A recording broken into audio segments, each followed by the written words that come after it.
안녕하세요. 저널리즘 토크쇼 저입니다. 오늘 함께해 주실 분들 소개해드리겠습니다. 먼저 비평 끝판왕 강유정 강남대 한영문화콘텐츠학과 교수입니다. 어서 오십시오. 안녕하세요. 강유정입니다. 팟캐스트 황태자 최욱 씨입니다.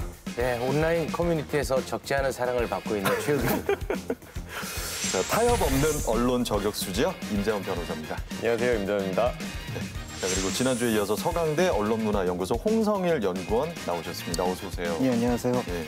아니면 말고식 보도를 조세호 저널리즘이라고 이름을 붙이셨잖아요. 네. 한간에는 제2의 최욱을 꿈꾼다 이런 얘기들이 있었는데 주변 분들 반응은 어땠습니까? 좀 미묘합니다. 예, 미묘한데 뭐 그래도 꿈은 이루어지지 않을까요? 아직 꾸고 계시는군요. 네. 아니, 평소에 그렇게 열심히 공부해가지고 제2의 최욱은 너무 아이고, 그게 어땠어요? 안 괜찮습니까? 네. 자, 그리고 오늘 이정호 미디어오늘 편집국장 함께합니다. 어서 오십시오. 안녕하세요. 이정호입니다. 예. 자, 21대 국회의원 총선거가 이제 17일 앞으로 다가왔습니다. 그동안 코로나19 사태에 가려서 깜깜이 선거가 되는 게 아니냐는 우려 섞인 목소리가 참 많았죠. 오늘은 선거 보도와 언론의 태도에 대해서 집중적으로 파헤쳐 보려고 합니다. 이 방송은 KBS 1TV, 마이케이, 웨이브, 유튜브, 페이스북으로도 만나실 수 있습니다.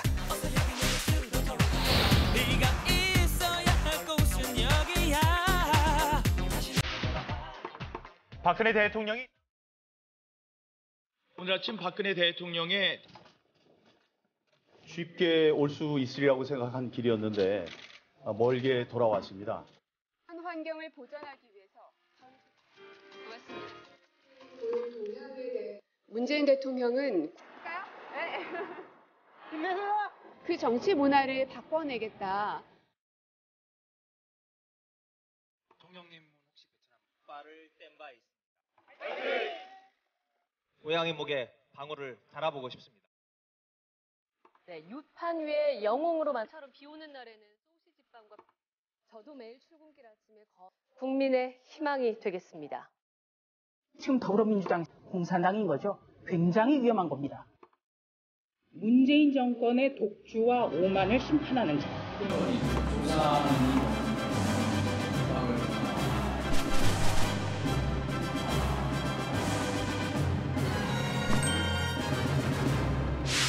특별히 눈에 띄는 인물들이 있습니다. 바로 비례대표가 되겠다고 나선 언론인 출신 후보들이죠.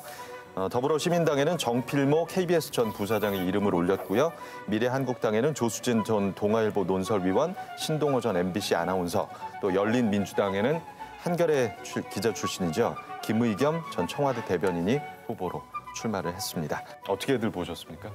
김의겸 전 대변인의 개인 SNS에 출마의 변을 올렸더라고요. 여기서 말하는 이제 고양이는 언론을 말하는 겁니다.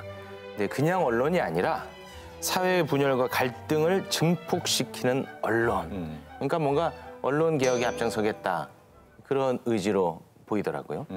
그 언론 개혁을 정치에서부터 시작을 하면은 오해 소지가 굉장히 큽니다. 언론 개혁은 시민사회, 또 수용자, 그리고 언론인이 같이 힘을 써야 될 부분이지요. 그래서 사실 언론에 계셨을 때 그런 말씀하셨으면 제가 조금 더 설득이 됐을 것 같은데요. 정치로 가시면서 그런 얘기를 하니까 좀 많은 오해들이 쌓일 것 같은 느낌이 듭니다.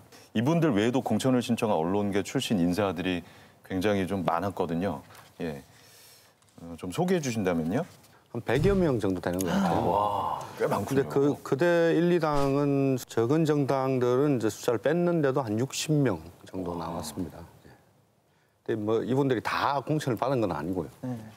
저는 이런 분들이 일종의 좀 산업 스파이 아닐까 싶은 생각도 들긴 하거든요. 사실 기자라는 게 이제 직업 특성상 공개되지 않은 정보를 먼저 아는 특성이 있는데 취재원이 그 사람한테 기자한테 정보를 줄 때는 공정하게 국민을 위해서 알려달라 뭐 이런 취지로 주는 건데 그걸 자기 이제 개인의 정치적인 이익을 위해 가지고 정치 행보를 위해 가지고 사용하는 거니까 문제가 있다고 봐야죠. 예.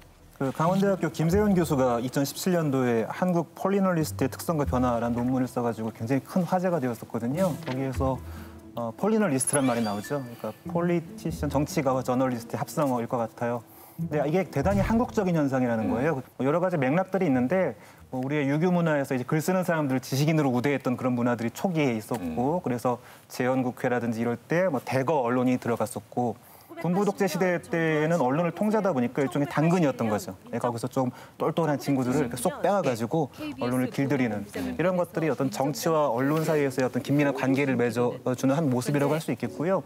굉장히 한국적인 특성이라고 하는데 해외에는 이렇게 많지가 않아요. 독일과 미국이 3% 정도, 그다음에 프랑스와 호주가 1%인데 한국은 지금 많이 떨어져가지고 10% 남짓입니다. 예, 언론인이 이렇게 많다라는 것 자체가 그렇게 건강하다라고 볼 수는 없을 것 같습니다.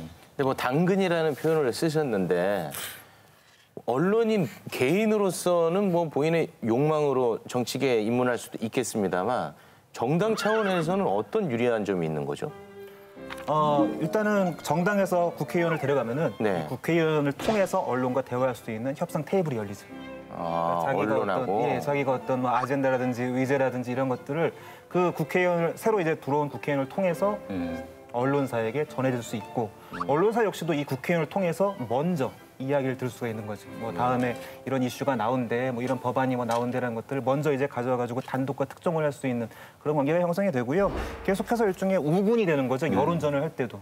리스트를 보면 물론 이제 지금은 이제 바뀌었습니다. 5번입니다만 1번에 그 조수진 전 동아일보 논설위원 종편에 굉장히 많이 나왔던 분 아니겠습니까? 그런데 1번은 굉장히 그 대표성이 있는데 왜 1번으로 이분을 택했을까?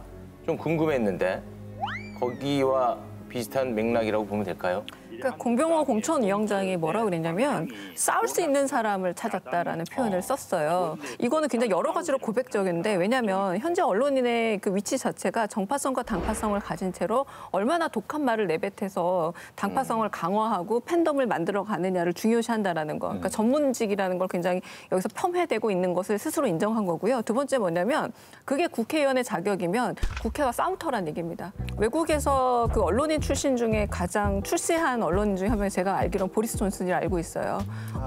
예, 영국의 총리죠. 그분도 막말로 엄청나게 유명하신 분이거든요. 그러니까 결국 현대 정치에서 이런 부분이 없지 않아 있다는 건 인정하지만 특히 우리나라에서 이런 것을 공천위원장이 대놓고 말할 정도로 어떤 점에서 정치가 굉장히 동물화되기도 하고 좀 격이 떨어졌다라는 게 여기서 좀 드러나고 있는 게 아닌가. 그러니까 조수진 기자 역시도 거기서 좀 적합한 판결을 받지 않았나 싶습니다. 각 정당에서 우리가 어떠한 철학을 갖고 있는지를 보여줄 수 있는 게 그 비례대표 선발이에요. 우리 사회에서 비교적 어떤 사회적 소수자 혹은 전문성을 갖고 있는 분, 이분들은 선거에 약하니까 이분들을 이제 국회에 모셔와가지고 또 국회에서 국민들을 대표할 수 있게 하는 건데 저는 언론인이 글쎄요 사회적 소수자인지 궁금하고요. 그분이 과연 입 없는 자였던가? 계속 말해왔던 사람들이잖아요. 이분들이 왜 비례대표로 와야 되는지 솔직히 잘 이해가 안 되고요. 그다음에 그분들이 갖고 있는 전문성이 무엇인지. 근데 아까 전투력이라는 말씀하셨으니까 그게 만약에 전문성이라고 한다면은 정말 우리의 국회가 동물화되는 데 있어서 이 비례대표를 언론인으로 데려가는 것 자체가 큰 기여를 하겠다라는 생각이 좀 드네요. 사실 직업 선택의 자유가 있는 나라에서 마침 정당에서 나를 필요로 하면 갈 수도 있는 거 아니냐. 또한 국민들이 한 번 또 걸러내지 않습니까? 선택을 해야 내가 선택받을 수 있는 거니까 모두가 하나같이 비판해도 되는 건지 풍성함을 위해서 한번 던져봅니다. 대기업이 홍보부서에 기자들을 데려가는 이유가 저는 비슷하다고 봅니다. 정당 입장에서 다루기 쉽기 때문에, 언론을 다루기 쉽기 때문에 그 사람들을 데려간다. 기성 언론인이 소수 정당을 통해서 정계 입문하는 사례가 있었던가요?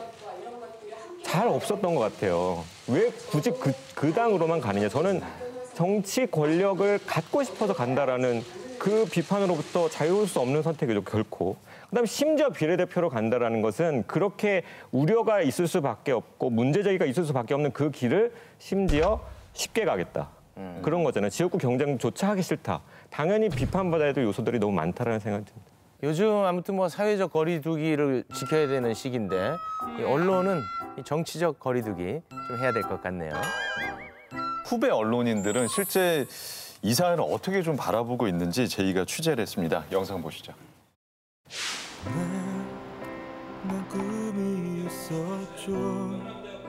복귀 직전에 결정을 해가지고 나가는 거는 올바르지 않다. 지금까지 해왔던 일들이 다 그러면 정계 진출을 위한 하나의 도구였느냐, 발판이었느냐 그런 두 분 있을 때 언론에 대한 신뢰성 문제가 생기는 거고.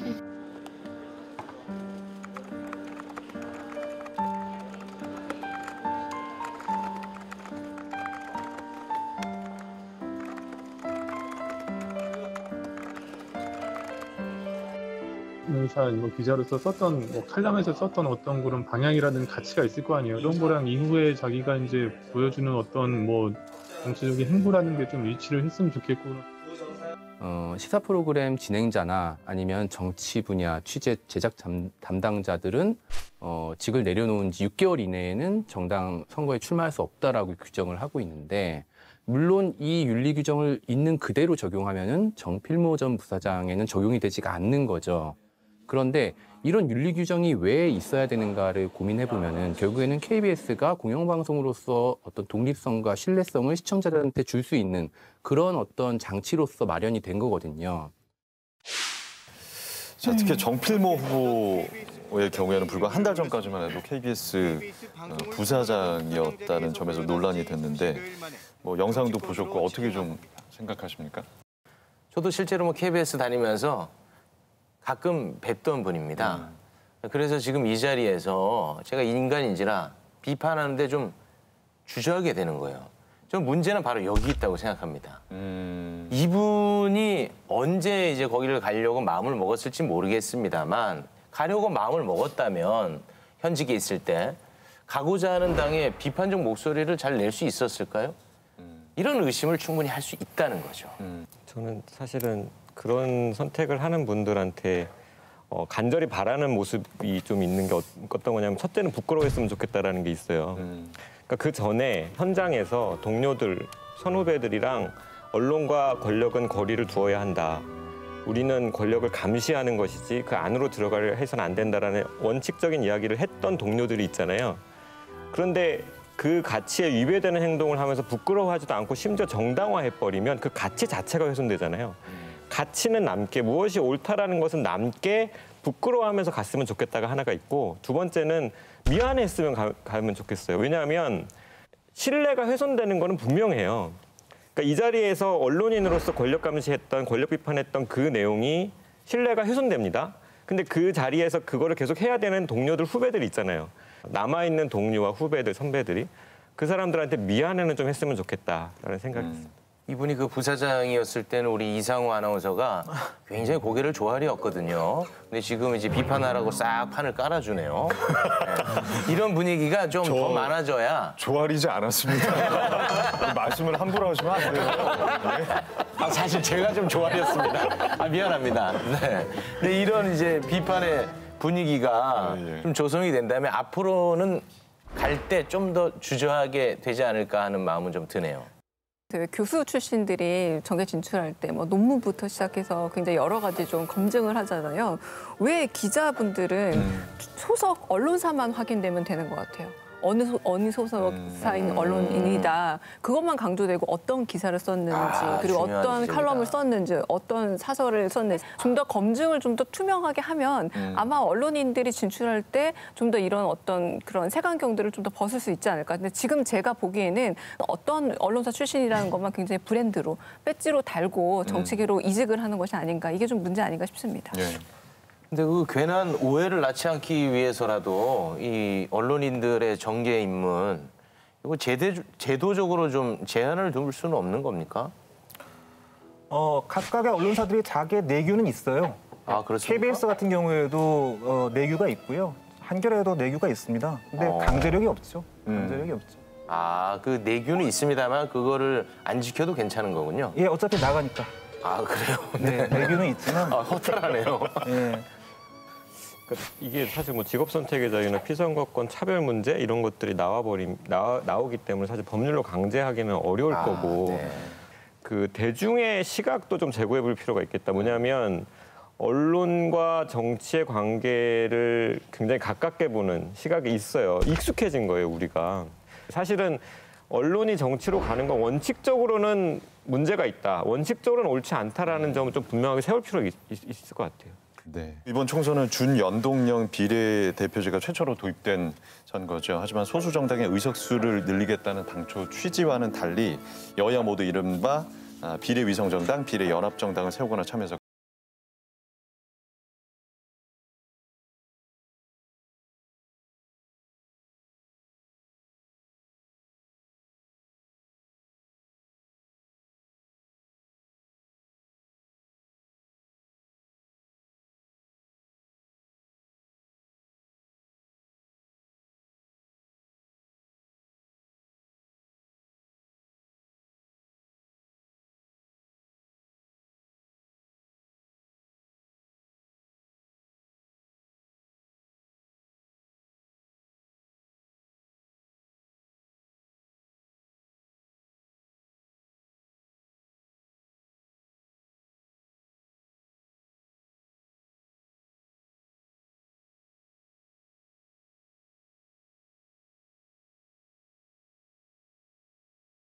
11월 달부터 시작해서 3월 1368건 정도가 됐습니다. 미래통합당에서 미래위성정당, 미래한국당이 이제 논의가 되고 창당이 됐던 시점, 그리고 2월 말이 되면 이제 더불어민주당에서 비례위성정당과 관련된 이제 본격적인 논의가 시작되기도 하잖아요. 그래서 그 시점, 그다음에 미래통합당과 미래한국당의 공천과 관련된 갈등, 그런 사안이 발생했을 때 보도량이 증폭되는 모습을 보이긴 했었습니다. 더불어민주당에서 이제 비례연합정당과 관련된 논의가 심층적으로 나오게 되잖아요. 그럼 그때는 이제는 이제 진보와 보수가 모두 다 이제 많은 기사를 양산하는 그런 모습을 좀 보이게 됩니다. 그런데 논조는 결은 약간 조금 다르지만 어쨌든 둘 다 이제 굉장히 비판적인 논조였죠. 네. 자, 우선 거대 여당 또 거대 야당의 선택 어떻게들 보셨습니까? 제가 듣기에는 한 줄입니다. 자신들의 정치적 기득권을 유지하기 위해서 반칙 좀 할게 이거예요.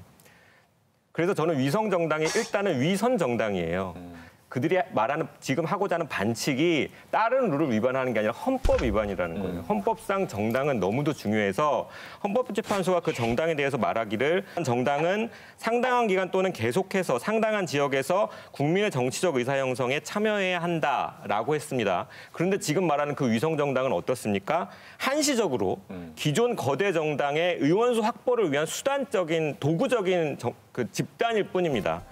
그리고 의원 꺼주기라는 되게 몰지각한 말이 나올 정도로 조직이나 후보 선출 등에서도 전혀 독립적이잖아. 이것은 우리는 정당이라고 해서는 안 된다고 저는 생각합니다. 근데 언론에 따라서 또 이 이슈를 바라보는 시각이 정반대로 엇갈립니다. 준연동형 비례대표제가 뭔지 여기에 대해서도 사실 다루는 언론들이 거의 없었거든요. 사안을 잘 모르는 시청자나 독자들은 이게 도대체 뭐지 굉장히 혼란스러워하실 것 같아요. 예. 저희가 1당과 2당의 그 지지율이 통상적으로 35대 20 이런 정도의 퍼센테이지를 가지고 있었는데 두 개 합치면 55 정도 되는 거죠.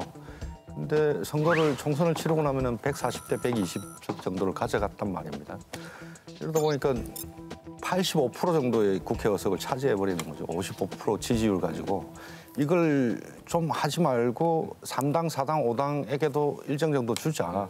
국민들은 아마 이걸 그 선거법 개정의 취지를 이걸하고 정확하게 이해하고 있을 겁니다.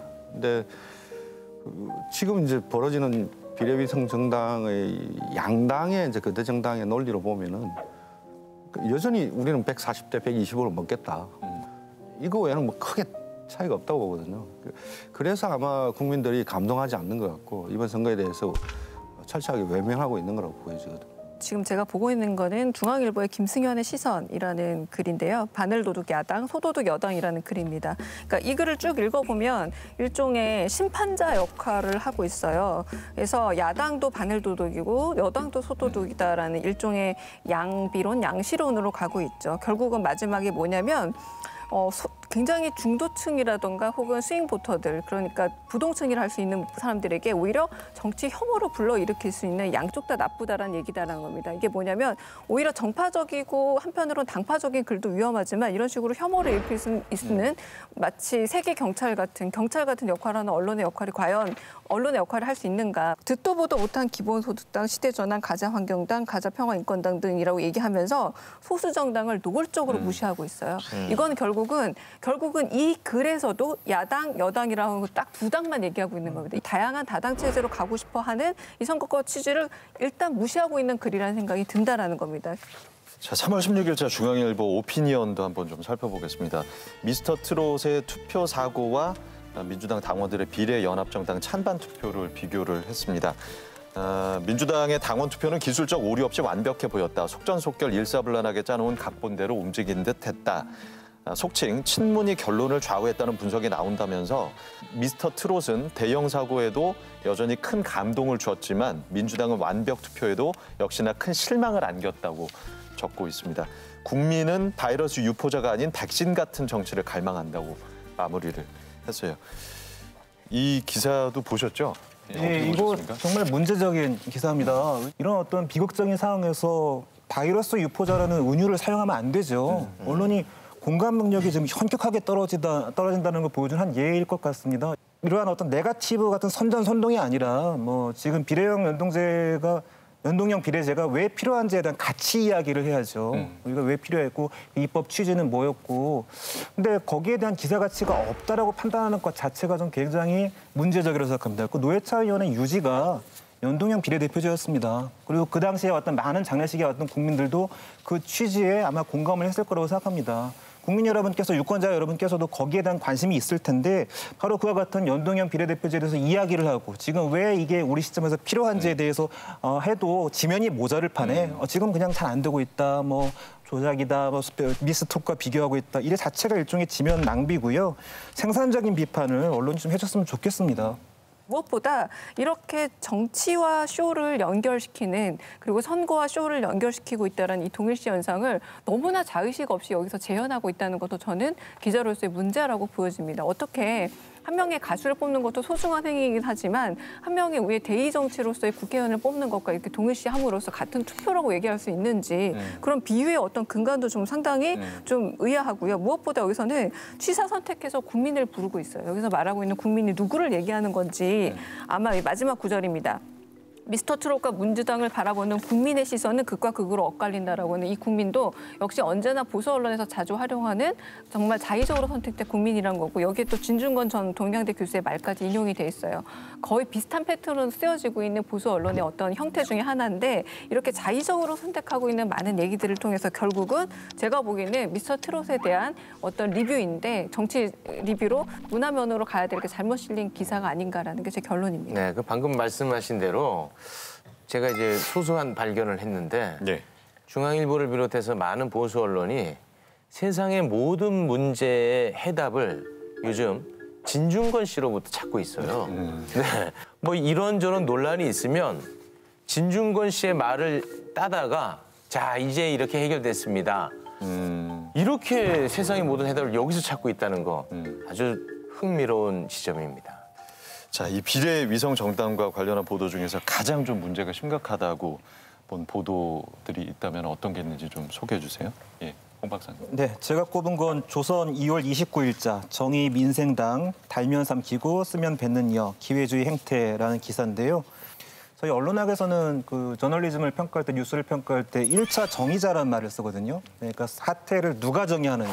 그것이 전체 뉴스의 방향을 결정한다. 이런 식으로 저희가 바라보고 비판적으로 바라보는데요. 그러니까 이 기사를 볼 것 같으면 여기서 1차 정의자가 이제 문장 앞부분에 나오죠. 통합당이에요. 그래서 통합당이 사태를 정의하죠. 그래서 전체 기사의 방향이 정해지고 독자가 이런 식으로 해석을 하고 영향을 미칩니다. 그래서 통합당이 말한 가증, 괴물정당 이게 독자의 머릿속에 박히고요. 그다음에 이게 계속 눈덩이처럼 이제 굴러가는 거예요. 이 1차 정의가 똥물 기회주의식으로 계속해서 의미가 커지고요. 1차 정의자가 얻을 수 있는 혜택이 뭐냐면 자기가 비판받지 않는 거예요. 자기가 현상을 결정했기 때문에. 그러면서 나는 욕을 하지만 나는 욕을 받지 않는 상황이 되어서 책임을 지지 않는 일이 되어오는 거고요. 바로 언론이 특정 입장을 옹호하거나 특정 편을 쓰는 전형적인 방법, 형식이라고 할 수 있습니다. 선거 때마다 되풀이되는 보도 중 하나가 선거 판세를 가를 몇 가지 이슈, 뭐 표심의 향방 같은 보도죠. 잠깐 좀 살펴보도록 하겠습니다. 문화일보의 경우 지난 1월엔 부동산을 총선 최대 이슈로 꼽았다가 2월에는 코로나19와 미세먼지, 또 지난 19일에는 아파트, 교육, 교통을 꼽았고요. 이틀 전이죠. 17일 주간동아는 온라인 기사에서 총선 판세를 뒤흔들 5대 핫 이슈라는 제목으로 마스크 역성장 퍼주기 무소속, 북한의 김정은 위원장의 4월 중 답방을 들었습니다. 그런데 해당 기사는 사흘이 지나서 마스크와 김정은을 뺀 3대 이슈로 수정이 됩니다. 요새는 이제 그 선거에 북한 이슈가 별로 등장을 안 하는 것 같아요. 요거는 좀 장사가 안 된다 생각해서 김정은은 뺀 것 같고, 마스크도 이제 요즘 어느 정도 정리가 좀 된 것 같으니까 이것도 쓱 뺀 게 아닌가, 개인적으로 그렇게 생각을 해봅니다. 그 수정된 기사에서 3대 이슈 중 하나로 꼽은 역성장 부분도 잠깐 살펴보겠습니다. 이번 총선은 문재인 정부에 대한 중간평가 성격을 가질 수밖에 없다. 중간평가에서 경제정책이 빠질 수는 없다. 국민은 문재인 정부의 경제정책에 의외로 박한 점수를 줄지 모른다. 퍼주기 부분은 또 이렇습니다. 최근 범여권에서는 재난기본소득이 화두다. 무상 시리즈의 후속편을 보는 느낌이다. 실정을 덮으려고 미봉책을 쓰는 것 아니냐. 퍼주기 논란은 이번 총선에서도 뜨거울 전망이다. 이렇게 전하고 있습니다. 글쎄, 모든 의제가 가만 보면 폐기되는 것들은 약간 긍정적인 평가가 되는 것들은 폐기가 돼요. 가령 마스크가 계속 부정적인 평가가 많았다면 여전히 주요 의제로 남아있을 것 같습니다. 일단 아젠다 설정에 있어서 부정편향적인 것은 굉장히 전면에 내세워서 정경화한다라는 생각이 들긴 하고요. 그리고 가장 지금 이슈가 되고 있는 게 바로 그 부분이죠. 지금 재난 기본소득이라든가 이런 부분들에 대해서 아직 잘 알려지지 않지만 정파적으로 당파적으로 이것에 대한 입장도 굉장히 기본적으로 나뉘어 있는 게 사실이거든요. 그런 부분에서 진짜 지금 언론들이 쫓아가고 있는 주요 총선 이슈가 맞는 것인지 그거부터 질문을 진짜 드리고 싶다라는 거예요. 왜냐하면 아파트나 교육 같은 거는 언제나 중요 이슈였던 거예요. 이건 총선, 대선, 언제나 평상시에도 늘 주요 이슈였기 때문에 굉장히 게으른 아젠다 설정이라고 할 수 있겠고 총선 준비를 못한 게 아닌가라는 생각이 들 정도로 아젠다가 굉장히 허술하다는 생각이 듭니다. 물론 이런 아젠다를 던지는 게 언론의 역할이긴 합니다. 그리고 각 언론사들이 자신의 어떤 칼라를 보여줄 수 있는 중요한 기회이기도 하고요. 자랑할 수 있는 기회예요. 이 아젠다를 골라내는 것 자체가. 근데 자랑을 해야 되는데 좀 부실하게 준비를 하니까 자랑을 못하는 상황이 벌어지는 거죠. 그 예가 어디서 볼 수 있냐면은 그 정보원에서 볼 수 있어요. 문화일보 같은 경우에는 계속 익명 정보이 등장합니다. 민주당 핵심 관계자, 한 충청권 민주당 위원, 중앙선관위 관계자식으로요.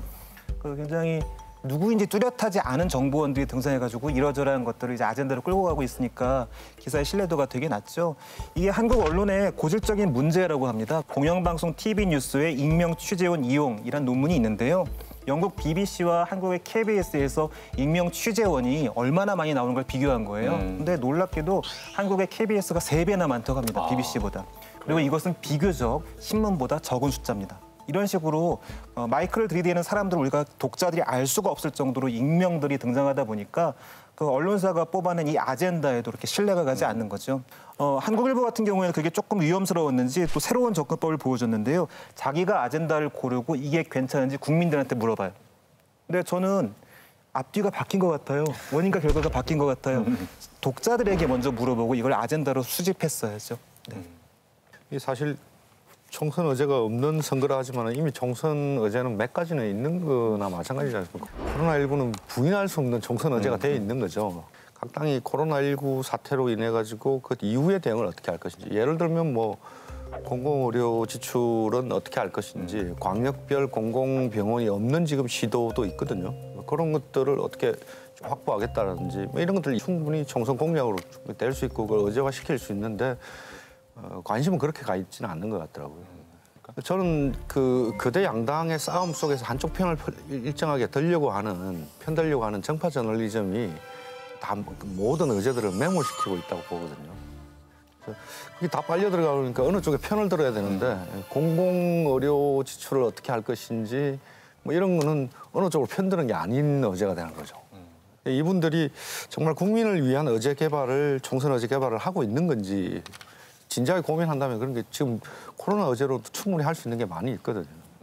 선거 관련 이슈를 논하는 각 언론사의 사설과 칼럼에서 최근 유독 자주 눈에 띄는 표현이 있습니다. 이른바 문빠라는 비속어가 그것인데요. 3월 17일 조선일보 황대진 정치부 차장은 문빠를 향한 이해찬의 마지막 소임이라는 칼럼에서 비례민주당 찬반 투표로 타칭 문빠의 실체가 드러났다고 언급했습니다. 이에 앞서 2월 21일 조선일보 최보식 칼럼 괴물이 된 문빠는 지금까지 문빠들의 타깃은 주로 정치인이나 공직자, 언론인이었다. 한 번 당해본 인사들은 문빠를 히틀러 추종자, 문화 대혁명 홍위병이라며 학을 뗐다. 문빠는 눈에 뵈는 게 없는 괴물처럼 됐다라고 주장했습니다.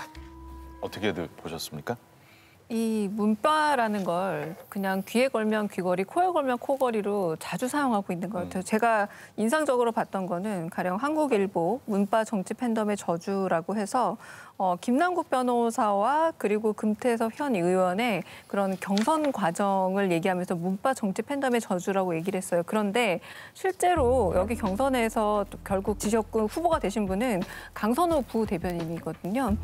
근데 강선우 부대변인의 이름을 생각하는데 정말 오래 걸렸어요. 왜 그랬냐면 워낙에 김남국 대 금태섭으로 언론이 경쟁을 붙였기 때문이에요. 지금 최보식 칼럼에서 괴물이 된 문바라는 글을 보자면 일단 거의 인격 모독에 가까운 글이라고 볼 수 있습니다. 왜냐하면 네티즌 세대들이 어떤 식으로 좀 다른 식으로 정치적 성향을 표현하는지에 대한 관심도 전혀 없고 마지막에 뭐라고 부르냐면 나는 바퀴벌레라고 부르겠다라고 표현을 해요.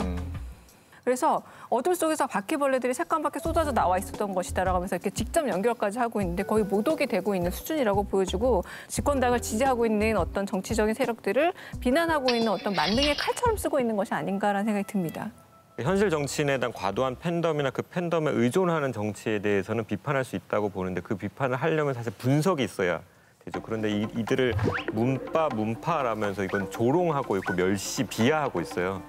그러니까 대화 상대가 아니다. 당신들이랑 이야기하지 않겠다라고 선을 긋는 것인데 그 집단의 문제를 일반화하고 자극시켜가지고 문제 자체를 부각시킴으로써 어떤 반대 지지층을 결집시키는 효과가 있다. 그것을 노리고 있다라는 생각이 들고 이것은 결국 국민 상당수를 일종의 도구화시켜버렸다라는 생각도 들어요. 이 문바라는 용어 제가 한번 찾아봤는데요. 1월 22일부터 시작해가지고 이제 3월 17일까지 했었거든요. 3월 17일까지 200건이 넘게 칼럼이나 기사로 나왔습니다. 9개 신문 매체에서만. 짧은 시간에 선거를 앞두고 이렇게 많은 양의 이 똑같은 용어를 사용할 수 있다는 게 선거를 위해 가지고 생산해냈고 그다음에 확대 재생산해가지고 계속 쓰고 있는 용어라고 보여집니다. 뭐 문바는 분명히 이게 멸칭 아니겠습니까? 그런데 방금 말씀하신 것대로 그 의미를 계속 넓혀갑니다. 그래서 하다 이제 뭐 검찰 개혁만 외쳐도 문바에 들어가게 되는 거죠. 그럼 거기서 벗어나고 싶을 거 아닙니까? 멸칭이니까. 그런 것을 아주 교묘하게 노리고 있는 것이 아닌가 싶습니다. 최욱 씨도 실은 그 팟캐스트 팬들이 굉장히 많잖아요. 아, 어마어마해요. 예. 제가 생각해도 대단합니다. 예, 저의 팬들은요, 뭐 하나만 잘못해도 흑달같이 달려듭니다. 저를 지지해주지 않아요. 진짜? 네. 웃음만 그냥 쏙 빼갑니다. 일반 독자들 같은 경우는 사설과 칼럼을 구별을 못 하실 수도 있겠다라는 생각이 들어요. 최욱 씨는 구별을 하시겠죠? 기사, 사설, 칼럼. 저는 뭐 기본적으로 구별 못 하고 있습니다. 너무 당당한 거 아니에요? 아, 그럼 좀 가르쳐 주십시오. 네. 자꾸 한심하게만 보지들 마시고. 사설 같은 경우에는 기명으로 써 있지 않고요. 그러니까 논설위원들이 회사의 입장을 대변해서 뭐 쓰는 것들이 사설이고. 언론사의 생각이라고 보면 되겠군요. 네, 언론사의 가장 겉에 보이는 1차원적인 생각을 볼 수 있는 게 사설이라고 할 수 있겠고요. 네. 칼럼 같은 경우에는 기자가 자기 이름을 걸 수도 있고 또 외부 칼럼을 가져올 수도 있고요. 제가 보기에는 이름이 있냐 없느냐로 구분하는 것이 가장 빠를 것 같은데요. 그럼 그 칼럼은 언론사의 생각을 대변한다라고 보기는 좀 어려운 측면이 있습니까? 명시적으로는 대변하지 않고요. 네. 하지만 함축적으로는 대변하는 경향이 크죠. 네. 그 필자의 생각이라고 보면 되겠군요, 일단은. 네, 어차피 그 필자를 고르는 것 자체가 언론사의 기준이 있었기 때문에 네, 어느 정도의 공통점이 있지 않았을까 싶습니다. 그러니까 뉴스가 정확성과 공정성이라는 걸 굉장히 중요한 가치로 삼는다는 거예요. 사설과 칼럼이라고 해서 정확성과 공정성이 없어서 된다라는 게 아니거든요. 그거보다 당파적이어도 된다라는 거지. 요즘에는 컬럼과 사설이 공정성이나 정확성 측면, 이를테면 사실까지 위배하면서까지 자신의 정파성을 설파하는 경우가 너무 많기 때문에 이거는 기본적인 어떤 바탕을 어긋나는 게 아닌가라는 생각이 들기도 합니다. 네. 나왔던 대표적인 칼럼들이 몇 가지 있습니다. 예. 중앙일보의 이정재 칼럼니스트, 좀 민주당만 빼고는 칼럼인데 이제 끝에 가면 이렇게 나옵니다. 지긋지긋한 문파 천국이 계속될 것이다. 생각이 다른 것을 용납하지 않는 그 세상이 영원할 것. 뭐 이런 식으로 이제 표현을 하고 있습니다. 근데 이분은 과거에도 한번 불과 한 2년 전에도 여러분들 기억에 좀 남아 있을 건데 2017년 4월 13일 날 칼럼을 한번 썼었는데요. 그 칼럼 이름이 한 달 후 대한민국이었습니다. 가상으로 5월 15일, 5월 9일 날 대통령 선거했습니다. 일주일 뒤쯤인 5월 15일 날 주가는 폭락하고 미국이 북한을 향해서 미사일을 쏘고 북한을 포격하고 뭐 이런 표현들이 나옵니다. 근데 실제 그게 일어나지 않았던 걸 가상에 써가지고 대선 끝나고 나서 많은 비난을 받았던 분이거든요. 자, 사설 칼럼과 관련해서 얘기해볼 두 번째 이슈가 코로나19 위기 상황을 맞아서 정치권의 뜨거운 감자로 떠오른 재난 기본소득입니다. 중앙일보를 살펴보죠. 3월 12일 사설에선 총선이 임박하자 재난 기본소득에 군부를 뗀다. 선심성 포퓰리즘 경쟁에 불이 붙었다고 짚었고요. 3월 13일 조선일보 김광일 논설위원회 칼럼 대통령이 비가 온다고 하면 창밖을 내다보라에서는 정권의 말은 무시하지도 말되 믿지도 말 일이다. 선거가 임박하면 정권은 무슨 짓이든 할 것이다. 재난 기본소득 100만 원 같은 주술적 오색 방울을 유권자 눈앞에 흔들 것이다. 총선용 포퓰리즘 주술은 이제 막 시작됐다고 전하고 있습니다. 자, 재난 기본소득을 다룬 사설의 시각 어떻게 좀 보셨어요? 근데 일단 동의 여부를 떠나서 제목이 굉장히 문학적이네요. 대통령 말을 뭐 믿지 말라라는 의미로 쓴 것 같은데 대통령이 비가 온다 하면 창밖을 내다보라. 이거 인정입니다. 굉장히 문학적이네. 본인 작품은 아닌 것 같은데. 저는 오히려 인정을 못 하겠어요. 왜냐하면 여기서 김광일 칼럼이라고 돼 있고 김광일 기자는 문화부에서 굉장히 오래 있었던 문화부 출신 기자입니다. 그런데 사르트라와 켄 폴락 같은 소설가와 철학자들을 인용해서 정말 멋진 말들을 해요. 뭐 타인이 지옥이다 이런 말들은 인용이 돼 있고 제가 문제 삼고 싶은 건 바로 이런 겁니다. 왜 이렇게 좋은 문학적 비유나 인문학적 지식의 끝은 정치적인 비판으로 수렴되어서 깔때기처럼 흘러가야 되는가. 이렇게 문학적 비유조차도 결론적으로 비판을 위해서라면 굉장히 격에 맞지 않는 거죠. 못하러 이렇게 아름다운 표현을 굳이 갖다 붙입니까? 그냥 선명하게 하지. 지금 재난 상황에서 이것이 논의되고 있는 맥락이라는 것도 분명히 존재하는 거거든요. 그러니까 우리가 흔히 사회적 거리두기가 가장 중요한 해법인 것처럼 이야기를 하지만 그러한 거리두기 과정에서 소외되는 사람들이 있고 그들이 무너지면 그들의 삶이 무너지면 우리 사회 전체가 위험해질 수 있는 굉장히 특수한 상황이라는 인식이 깔려 있다라고 봐요. 그래서 저는 기존의 포퓰리즘이고 그것은 뭐 사회주의 정책이고 했던 비판을 했다 하더라도 재난 상황에서 이 재난 기본소득에 대해서는 조금 다른 이유의 비판이 혹시 나왔으면 좋겠다. 이것이 그렇게 문제라면 이 상황에서 사회적인 취약계층의 삶을 유지시킬 수 있는 다른 대안을 제시하면서 비판을 해야 되는데 그냥 무조건 이것을 포퓰리즘이라고 비판하는 것은 조선일보 표현대로 선거가 임박했으니 무슨 짓이든 하겠다. 이것으로밖에 보이지 않아요. 우리 사회는 이제 복지에 관해서 굉장히 부정적 시각을 가진 사람들이 많이 있지 않습니까? 그런 차원에서 이 네이밍을 좀 달리 했으면 어땠을까? 재난 기본소득 이것만 좀 달리 했어도 지금보다는 좀 낫지 않았을까? 그래서 재난 구호금 이 정도가 어떨까 싶습니다. 뭐 그렇게까지 반대하세요? 너무 뭉뚱그린 거 아니에요? 네. 이게 이런 걸 너무 좀 악용하는 경우가 많으니까. 자, 한편 정치 편향적인 발언과 자극적인 표현 몇몇 종편 채널의 시사 대담 프로그램에서도 두드러지게 나타나고 있습니다. 영상 먼저 보시죠. 더불어민주당이 생각할 게 있습니다. 비주류, 쓴소리를 용납하지 않는 정당.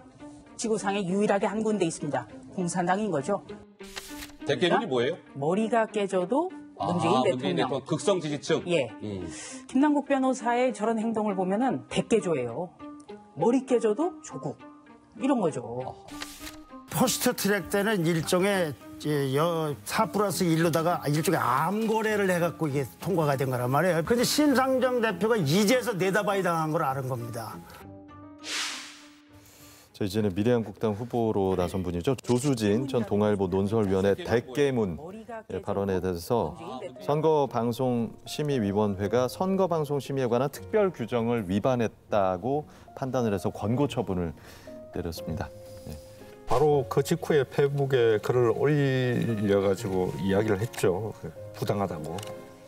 거기 어디에도 이제 무리한 발언이었으니까 뭐 유감을 표한다 이런 최소한의 유감 표현도 없었습니다. 정치에 봤는데 곧바로 또 입문했죠. 뭐 이런 과정들이 언론인이 정치에 참여하는 과정 중에서 가장 이제 나쁜 형태로 아마 기록될 것 같다라는 생각이 들거든요. 조수진 기자 예전에 성완종 이완구로 이름점 봤던 그 기자 맞더라고요. 네, 그러니까 무슨 말이냐. 이 종편 채널에서의 정치 뉴스라는 게 굉장히 쇼가 된 지 오래됐다라는 말이에요. 그래서 이 말 자체도 이를테면 어떻게 해서든 소비자에게 뇌리에 남으면 된다라는 그 목적 하나지 정말로 정치적 메시지를 대단히 전달한다거나 혹은 자신의 저널리스트로서의 어떤 면모를 보여주기 위한 것 저는 아니라고 봅니다. 근데 보통 언론들이 우리 사회에 아젠다를 던질 때는 충분한 취재를 바탕으로 해서 아젠다를 던져야 되거든요. 근데 저렇게 패널을 끌고 와서 아젠다를 던지는 것은 취재를 하지 않아도 아젠다를 던질 수 있는 이득이 있는 거죠. 다시 말해서 뉴스를 만드는데 투자해야 할 돈을 쓰지 않고 싼 값에 패널의 입을 빌려가지고 아젠다를 보내는 아젠다에 외주화죠. 그리고 그 아젠다에 대한 책임은 패널한테 또 전가할 수 있고 이렇게 뉴스의 정보의 질이 낮아지면은 그 피해는 고스란히 시청자 국민의 몫이죠. 그 낮은 뉴스 아주 저질의 뉴스를 가지고 우리가 정치를 이야기하다니까요. 네. 이 건을 보고 한 개인의 책임으로 돌려서는 절대 안 된다고 생각합니다. 왜냐하면 이 방송사에 문화라는 게 있거든요. 제가 평소 언어 습관이 거친데 이 KBS에 오면 그게 싹 사라집니다. 이 문화에 짓눌리는 거거든요. 여기서는 여기서 그렇게 해도 되는구나. 그런 문화가 있다는 방증이죠. 어떻습니까? 자, 한편 종편 시사 대담 프로그램들이 지난 3월 18일 출범한 범여 연합정당 더불어시민당의 소식을 전하면서 시민을 위하여를 다뤘습니다. 채널A 김진애 돌직구쇼 3월 19일 방송에서는 더불어시민당에서 조국과 광우병의 그림자가 보인다는 조선일보 기사와 함께 공동대표들의 이력을 짚었고요. 이어서 채널A 정치데스크에 출연한 정원석 미래통합당 선대위 대변인의 얘기도 들어보죠. 이런 이상한 잡탕 정당들을 섞어가지고 사이비 정당을 만들어내겠다라는 전략인 것이죠. 해당 방송에서 김진애 돌직구쇼는 다른 사람을 속일 수 있다는 발언에 대해서 정치데스크는 출연자의 부적절한 표현에 대해서 각각 정정하겠다고 덧붙였음을 알려드리고요. 어떻게 좀 보십니까? 이 김진애 돌직구쇼의 발언 내용들을 보면 결국 그 광우병 사태나 조국 사태 때의 최고은 교수의 발언을 거짓말이라고 단정하고 그런 사람이 정치에 나왔으니 계속 다른 사람을 속일 수도 있잖아요라고 이제 결론을 짓는 거거든요. 근데 거기에 대한 정정이 다른 사람을 속일 수도 있잖아요라는 부분만 정정을 한 것을 보면 결국에는 정정을 하는 상황에서도 이 방송의 문제점에 대해서는 스스로 파악하지 못했다라는 생각은 듭니다.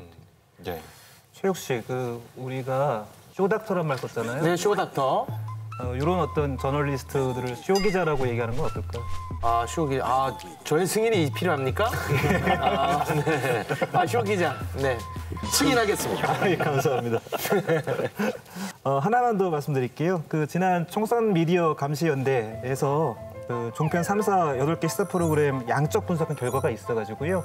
바로 종합편성 채널에서 3월 9일부터 13일까지의 총선 관련 보도에 정책에 대한 건 하나도 없었다는 겁니다. 아예 없습니까? 네, 0%입니다. 그러니까 사람들을 싸움 붙이고 험한 말을 하고 여기에 엄청난 시간을 들일 정성은 있었지만 정말 선거의 꽃이라고 할 수 있는 정책에 대해서는 그 시간이 없었던 것 같습니다. 이게 종합편성 채널의 이른바 쇼 기자들의 모습이 아닐까라는 생각이 좀 들기도 하고요. 정말 국민들이 원하는 선거의 정보를 찾기가 너무 힘들다, 이런 생각이 좀 드네요. 네. 자, 선거가 가까워질수록 기승을 부리는 단골 메뉴가 있죠. 바로 선거에 직접적인 영향을 끼칠 수 있는 오보나 악의적인 보도입니다. 저희가 과거 대선 직전에 보도된 최악의 뉴스를 강제 소환해봤습니다. 18대 대선 직전인 2012년 12월 11일 문재인 후보 측이 국정원의 대선 개입 의혹을 주장하면서 경찰에 수사를 의뢰했다고 밝혔습니다. 닷새 뒤죠. 문재인 박근혜 후보의 대선 토론회가 끝난 직후에 서울경찰청이 문 후보에 대한 국정원 여직원의 비방 댓글이 발견되지 않았다면서 중간 수사 결과를 발표했습니다. 다수의 언론이 이 발표의 진위 여부에 의문을 품긴 했지만 KBS와 MBC는 이 내용을 그대로 보도했습니다. 국가정보원 직원의 댓글 의혹 사건을 수사하고 있는 경찰이 해당 직원의 컴퓨터 2대에서 댓글 흔적을 발견하지 못했다고 밝혔습니다.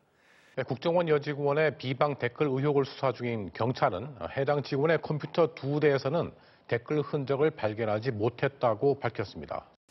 경찰은 이 두 컴퓨터의 하드디스크에서는 대선 관련 댓글을 게재한 흔적을 발견하지 못했다고 밝혔습니다. 현재까지 특이점 발견치 못하고 있습니다. 경찰은 국정원 직원 김모 씨가 제출한 데스크탑과 노트북의 하드디스크를 분석한 결과 문재인 후보 비방 댓글의 흔적은 발견되지 않았다고 밝혔습니다. 댓글을 게재한 사실은 발견되지 않았습니다. 하지만 어느 사이트에 무슨 내용을 올렸는지는 강제 수사가 필요한 부분이라 조사하지 못했다고 덧붙였습니다. 김 씨가 가입한 포털 사이트 서버를 들여다봐야 댓글 여부를 최종 확인할 수 있지만 강제 수사를 벌일 증거는 확보하지 못했다고 말했습니다. 너무 신기한 게 그 당시 KBS와 MBC의 보도국장이 같은 사람인지 두 보도가 너무 닮아 있어요. 특히 앵커 멘트가 너무 똑같죠. 앵커 멘트도 그렇고요. 구성도 상당히 흡사합니다. 와. 사실상 보도국장이 뭐 위에 있었던 건 아닌가 하는 억측 한번 또 해봅니다. 당시 그 수사 내용을 보더라도 하드디스크에 남아있는 기록을 봤을 뿐이지 이제 그 아이디 40개가 연루된 포털 사이트 서버는 분석하지 않은 상황에서 선거 판세가 되게 엎치락뒤치락 예민한 상황에서 경찰이 그 결과를 그냥 발표해버린 거거든요. 그리고 사실 누가 봐도 그러한 발표의 의도가 의심되는 상황임에도 그거에 대해서는 문제 제기를 하지 않고 그냥 그 내용을 그대로 받아 썼단 말이죠. 그러니까 저는 이 순간만큼은 이거를 보도한 이 기자들은 나는 기자이기를 포기하겠다. 정부가 지휘하는 여론전의 하나의 말로서 나는 기꺼이 기여하겠다라는 마음을 먹지 않고서는 저 정도의 보도를 할 수 없을 거라고 생각해요. 근데 그 당시에 경찰이 저렇게 발표를 했는데 언론에서는 어쩔 도리가 없지는 않습니까? 꼭 그렇지는 않습니다. 저희는 오랫동안 권위주의 정권을 경험했기 때문에 현장에 있는 사건 기자나 취재 기자들은 정부기관, 특히 이제 권력기관이 하는 말을 일단 항상 의심해서 듣거든요. 반대쪽으로 취재를 계속 하죠. 근데 취재 기자 생활을 했던 저로서는 굉장히 아쉬운 거죠. 그리고 아마 각 몇몇 신문사나 방송사 안에서는 뭐 조사하자고 계속 취재를 하자고 이야기를 많이 했을 겁니다. 싸우기도 했었고. 그게 이제 다 이제 큰 스피커의 크기가 큰 매체가 저렇게 선수를 치고 나가버리니까 되게 더 힘들어지는 거죠, 취재하기가. 자, 사실 경찰의 중간 수사 결과 발표 이전에도 언론은 국정원의 선거 개입을 둘러싼 정치권의 공방을 앞다퉈서 보도를 했습니다. 일부 언론이 민주당의 의혹을 제기한 당일 저녁이죠. 민주당 공명선거감시단과 경찰, 선관위 직원들이 해당 국정원 여직원의 오피스텔을 찾아가서 대체한 걸 두고 인권 문제, 이건 또 감금이다 등의 논란으로 또 보도를 하기도 했습니다. 이유가 뭐라고 보십니까? 동아일보 사설을 보자면 국정원 여직원 감금 민주당 스타일 과시인가라는 글이에요. 네, 분량 정도로 보면은 제가 보기에 약 원고지 6매 정도 한 1200자 되는 글로 보이는데 여직원이라는 말이 총 13번이나 쓰이고 있습니다. 매 문장마다 등장한다고 보시면 돼요. 국가정보원 여직원, 그 밑에 줄에 국정원 여직원, 여직원 하면서 여직원을 계속해서 반복해서 사용함으로써 감금이라는 말 자체가 여직원과의 연상효과를 만들어내는 거죠. 그러니까 이거는 일테면 여론을 조작했던 국정원의 개인 문제가 아니라 여직원 감금 문제야라고 이동을 하기 위해서 끊임없이 반복하고 있는데 사실 언론이 언론 소비자를 길들이는 방식 중에 하나입니다. 통할 때까지 거듭해서 같은 용어를 반복하고 주입하는 것. 이게 바로 이제 그 당시 이슈 전환을 위해서 언어를 주입했던 방식이 이 글 하나에도 드러나 있다고 볼 수 있겠습니다. 근데 이 의혹이 정말 진짜로 드러났죠. 드러났죠. 예. 뭐 선거 끝나고 곧 있어가지고 한겨레가 취재를 했죠. 해가지고 밝혀낸 게 이제 11개 아이디를 통해가지고 뭐 한 6개월 정도까지 대선 기간까지 뭐 91건의 글을 썼고 이런 게 다 나왔었죠. 이렇게 이제 보도가 나오니까 경찰도 갑자기 댓글 49개가 있었다라고 뒤에 이제 이야기를 하는 거죠. 팩트가 확인되고 나서 경찰이 이제 뒤따라가지고 되려 기자한테 경찰이 흘려주는 건데 거꾸로 된 거죠, 저 케이스는. 재미있는 부분이 작성 시간대를 분석해 봤더니 근무 시간인 거예요. 그러니까 야근이랑 주말 근무는 안 한 거죠. 그다음에 이제 같은 날 다른 기사를 통해서도 다른 사이트에 올린 비슷한 내용의 30여 건 글을 보도를 하거든요. 그러니까 저는 그 기자 이름을 외우자라고 얘기를 많이 하잖아요. 한겨레 정환봉 손원재 기자가 이런 기사를 냈어요. 근데 심각한 건 그 다음 날 조선일보 기사인데요. 당초 경찰 발표는 거짓이라는 주장이 제기되고 있다. 이게 한겨레 기사인 거예요.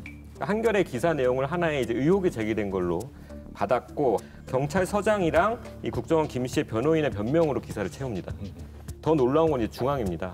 같은 날, 그러니까 2013년 2월 1일 날 중앙 보면은 조선처럼 그러한 의혹이 나왔다라는 것도 언급하지 않아요. 근데 이게 결론이 어떻게 났냐면 2018년 4월 19일 날 대법원 판결이 나오죠. 그래서 결국 원세훈 전 국정원장은 국정원법 위반과 공선법 위반으로 모두 인정돼서 징역 4년 유죄 판결이 확정이 되고 판결문이 인정한 내용을 보면은 정치 관여글이 2,125회고요. 리트윗 글은 78만 6,689회. 그러니까 처음에 나왔던 의혹보다 훨씬 더 많았던 이렇게 드러납니다. 제가 사실은 이거를 살펴보면서 제일 놀라웠던 거는 이 시점이에요. 그러니까 대법원 판결이 나옴으로써 사건이 확인됐을 때 중앙일보가 어떤 기사를 냈느냐. 2018년 4월 20일자 중앙일보는 사회면 국정원 댓글 5년간 4번 엇갈린 판결에서 신급마다 논란이 있었던 것처럼 이 판결을 보도를 해요. 하지만 판결문의 내용을 보면 사실관계에 논란이 있었던 건 아니에요.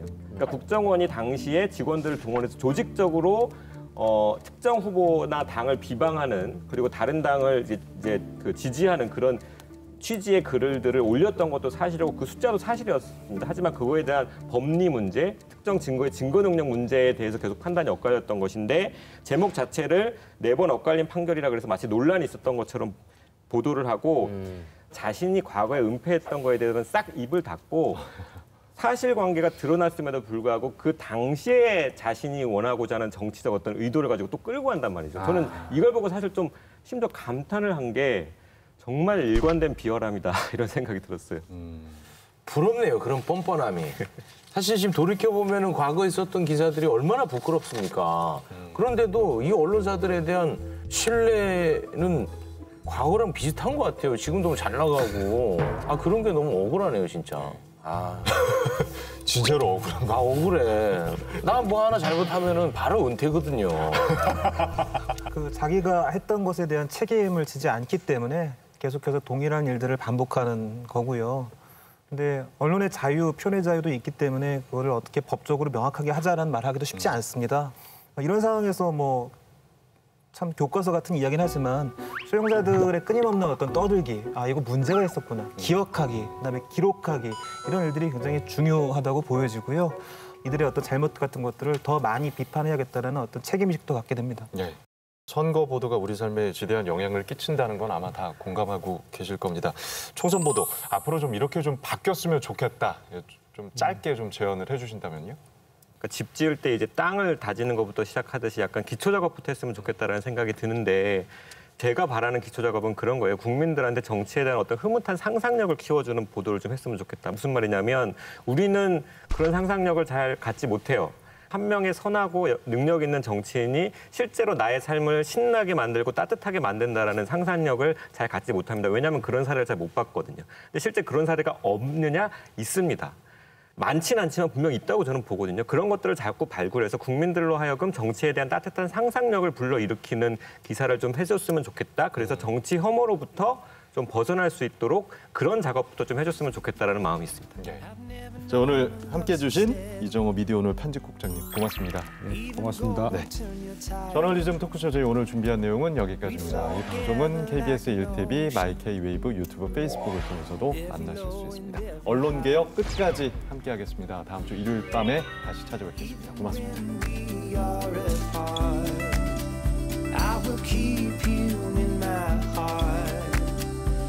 I wouldn't change a thing, even if I were the king.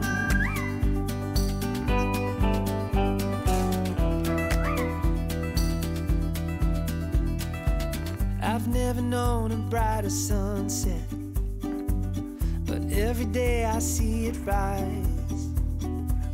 I've never thought it could be better until I saw it in your eyes.